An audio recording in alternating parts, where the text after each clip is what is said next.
Nous abordons maintenant l'étude d'un phénomène très particulier qu'on appelle la résonance.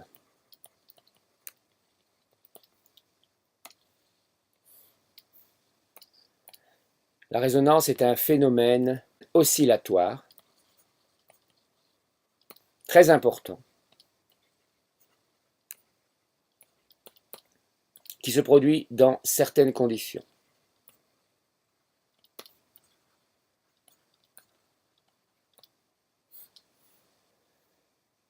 On peut, grâce à cela, amplifier des vibrations, des sons, tout simplement des sons d'instruments.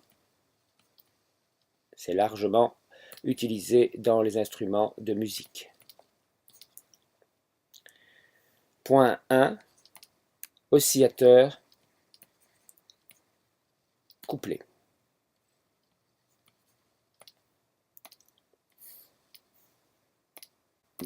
Imaginons le dispositif suivant, un support, qui pourrait être un statif,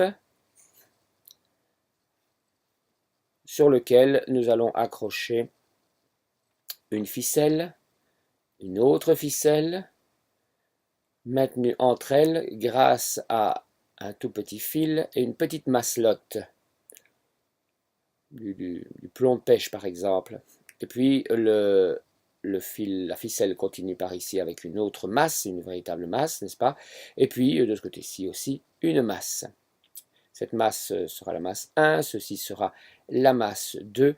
On peut dire que ce fil-ci constitue un des pendules, et puis voici un deuxième pendule, et on dit qu'ils sont couplés grâce à ce petit fil tout fin et cette petite masse, on appelle ça le couplage.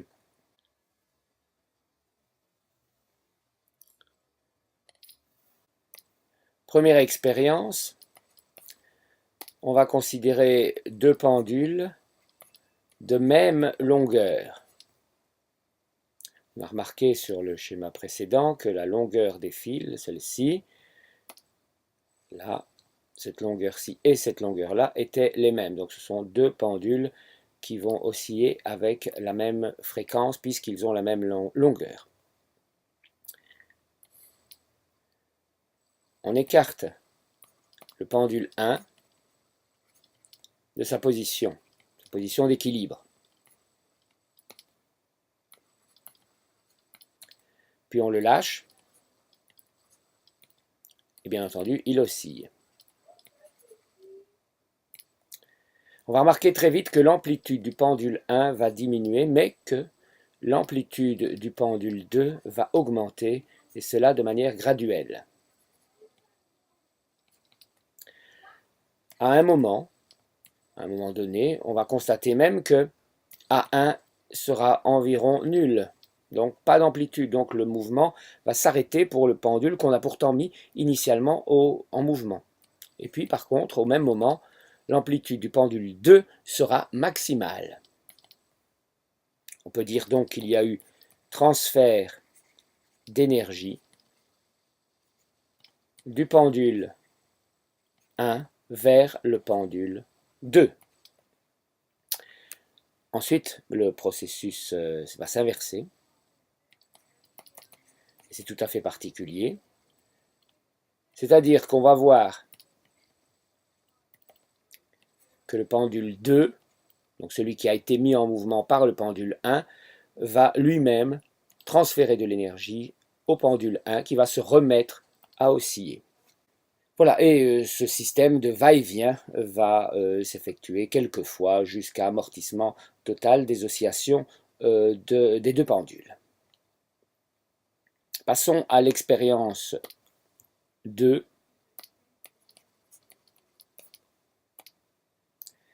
On va prendre deux pendules de longueur différente. C'est-à-dire que finalement, on aura un pendule d'une certaine longueur et un pendule un peu plus petit, toujours couplé évidemment, et le tout mis sur un support.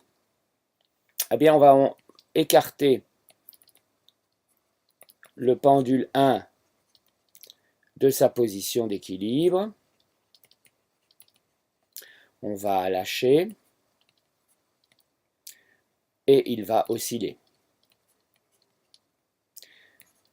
L'amplitude 1 va diminuer un peu, tandis que l'amplitude 2 va rester pratiquement nulle. Il va légèrement bouger parce que malgré tout, il est tiraillé par le couplage, mais il ne va pas vraiment se mettre en oscillation. Il aura en tout cas toutes les difficultés de le faire. Donc, on fait osciller ce pendule-ci, et ce pendule-là ne va pas vraiment osciller. Celui-ci va continuer à osciller tranquillement. Il va moins perdre, bien entendu, d'énergie que dans la première expérience. Il y aura donc un faible transfert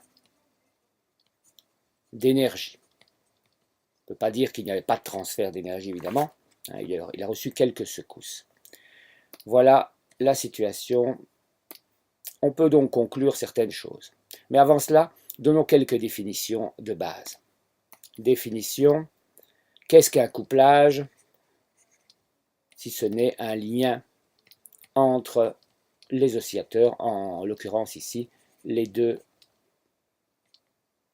pendules. Qu'est-ce qu'un excitateur? Eh bien, dans notre expérience, le pendule 1 était souvent l'excitateur, en tout cas dans un premier temps, puisque c'est le pendule qui donne son énergie. Qu'est-ce que le résonateur? Le résonateur était le pendule 2 dans notre expérience, en tout cas au départ. C'est le pendule qui reçoit l'énergie de l'excitateur. Qu'est-ce que la résonance elle-même, tout simplement? Bien, c'est ce phénomène qui se produit quand le transfert d'énergie entre oscillateurs est maximal.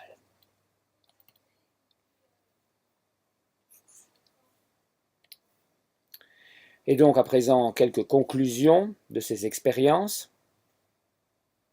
Il y a résonance, si et seulement si la fréquence propre du résonateur est égale à la fréquence propre de l'excitateur. Par exemple, bien entendu, deux pendules de même longueur ont la même fréquence propre qui est définie par une formule assez facile qu'on connaît tous, hein, qui est que la période, par exemple, est égale à 2π racine de L sur G.